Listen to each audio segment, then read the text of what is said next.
सलाह ना करेगा।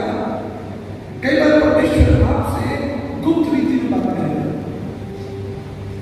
मैं जब जवान था मैं बहुत सभाओं में जाता था, इसे आप सभा में आए,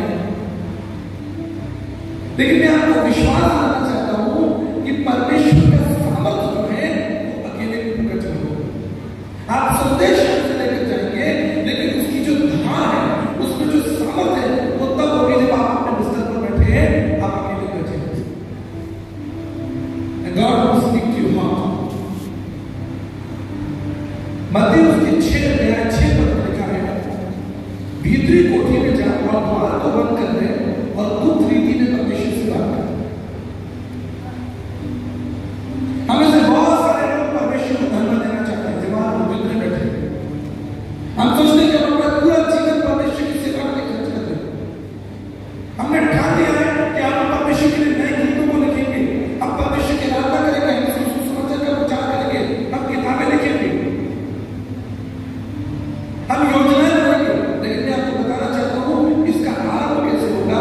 इसका आरंभ होगा जब आप गुप्त में बैठकर परमेश्वर से बातचीत करेंगे,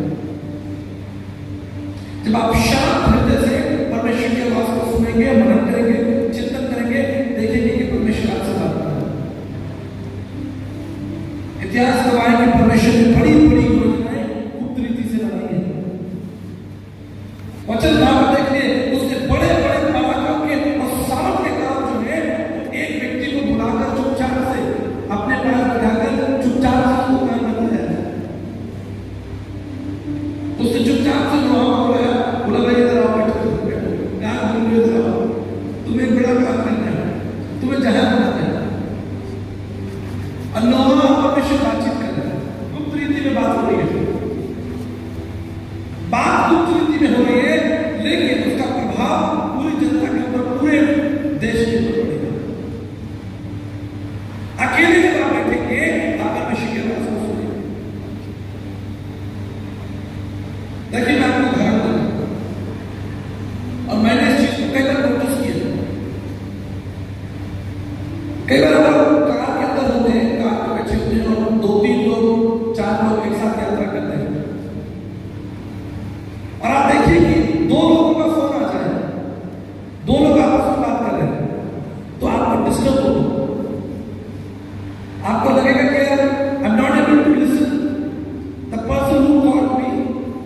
आपको बगल वाले की बात ज्यादा सुनाई देगी और वो भी डिस्टर्ब हो रहा है आपसे। अरे यार ये भी फोन पे बात कर रहे हैं, और कल्पना करेंगे कि चारों का फोन एक साथ आ जाए तो क्या होगा। एक बार मैं फोन पे था, बड़ी मीटिंग थी, मेरे मित्र मुझे फोन किया और 2-3 लोग फोन, मैंने कहा भैया देखो गाड़ी रोको, मैं गाड़ी से उतर कर बाहर गया, पेड़ के नीचे खड़े होकर कोई बात की, समझ रहे क्या कहना चाह रहा है।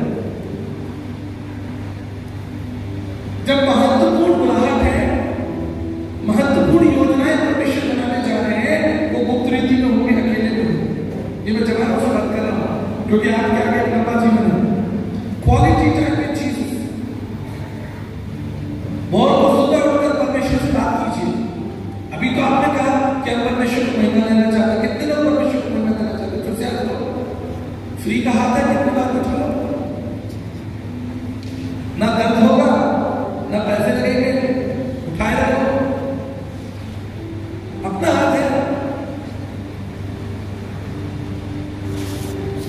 लेकिन इस कार्य को पूरा करने के लिए हाथ उठाने में कोई दर्द नहीं होगा, लेकिन कार्य को पूरा करने में बहुत सारा दर्द है। सवेरे उठना पड़ेगा उसकी आवाज को सुनने। बहुत सारे लोग बोलते हैं परमेश्वर बात नहीं कर रहा, काम नहीं हो रहा, हमारे जीवन में कोई दिशा नहीं है, समझ नहीं आ रहा मैं क्या करूं क्या नहीं करूं। एक तो जवान सभा में वो खेली लगाकर बैठा हुआ, परमेश्वर कैसे बात करेगा? तुम खेली चबा रहे हो, तंबाकू चबा रहे हो, कैसे परमेश्वर बात करेगा? मैं एक बार इंडोनेशिया में था, तो एक बड़ी सभा थी। तो बड़ी सभा के बाद जैसे आपके यहाँ हॉल में सभा चल रही है और बाहर पार्किंग एरिया है, तो मैं पार्किंग एरिया में खड़ा हुआ था, सभा खत्म हो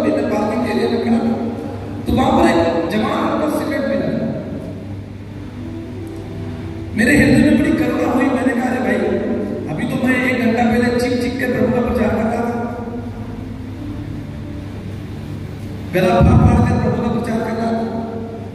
काश ये जवान सभा में अंदर होता तो प्रभु का वचन सुनता,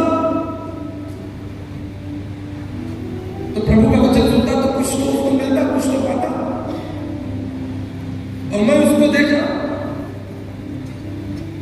और वो मेरे पास में कहता, पास्टर जी आपने बहुत अच्छा प्रचार किया, और हाथ में सिगरेट, एक हाथ में सिगरेट, एक हाथ से प्रचार। पास्टर जी आपने बहुत अच्छा प्रचार किया। बोला भैया अगर अच्छा ही किया होता तो तुम्हारी सिगरेट नहीं छूट जाती। सुनना पड़ेगा आपको। परमेश्वर ने सैमुअल को बुलाया, सैमुअल नाम लेकर बुलाया, वो परेशान हो गया कि आवाज कहां से आ रही है। कोयले के पास जाकर कहता भाई कोई मुझे बुला रहा है।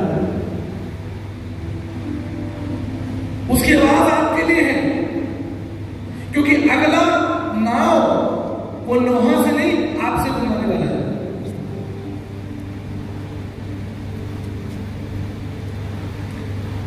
अगली बार वो पत्रोस से नहीं कहने जा रहा कि गहरे में जान डालो, इस बार वो आपसे कहने जा रहा कि गहरे में जान डालो। पत्रोस का समय खत्म हो गया।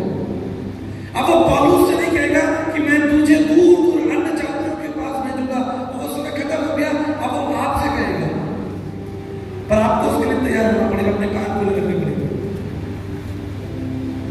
वो समय खत्म हो गया, वो पीढ़ी खत्म हो गई, वो लोग चले गए।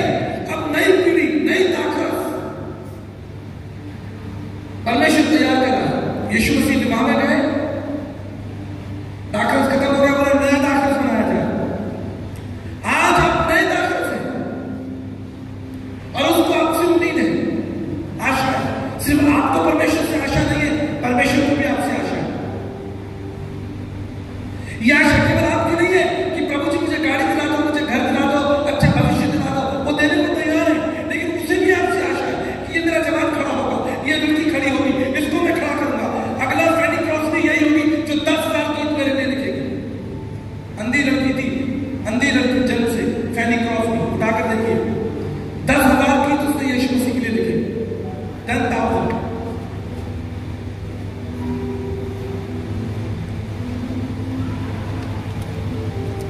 लुधियाना के अंदर सीएमसी मेडिकल कॉलेज,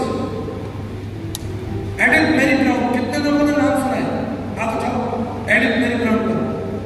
अगर सुना है तो अच्छी बात है, नहीं सुना तो ये हमारा दुर्भाग्य है कि मसीह अपने मसीह इतिहास को नहीं जानते। 19 साल की लड़की घायल लोगों को, बीमार लोगों को देख रही है, लोग मर रहे हैं देख रही है। आज से 150 साल पहले प्रेग्नेंट लड़कियां जो जिनकी शादी हो गई, उनके बच्चे मर रहे हैं, इलाज नहीं हो रहा।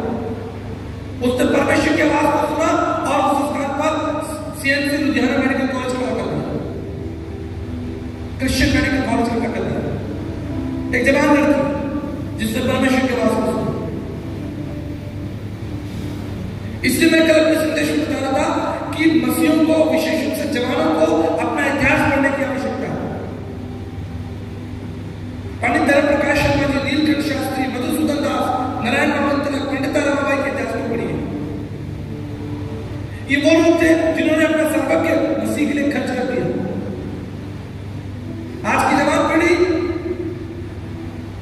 धन के पीछे भाग रही है, व्यवस्थाओं के पीछे भाग रही है, सुख के पीछे भाग रही है। मैं आपको दावा देता हूं, आप परमेश्वर के कार्य को पूरा कीजिए तो सारे सुख जो पृथ्वी के सुख हैं, जो स्वर्ग के सुख हैं, वो सब परमेश्वर आपको देगा, क्योंकि आपके लिए परमेश्वर ने पृथ्वी को बनाया।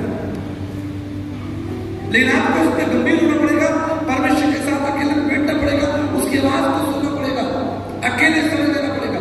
मैं आपको बताना चाहता हूं, बड़ी बड़ी क्रांतियां, चाहे वो सामाजिक हो, चाहे वो आध्यात्मिक हो, बड़ी बड़ी क्रांतियां जो है वो अकेले में बैठकर गुप्त में रणनीतियां बनाई गई और संसार ने प्रभावित किया। पिता पुत्र पवित्र आत्मा ने बैठकर योजना बनाई। यीशु मसीह संसार में आ गया, किसी को पता ही नहीं चला, 30 साल तक पता ही नहीं चला, गुप्त रीति से। लेकिन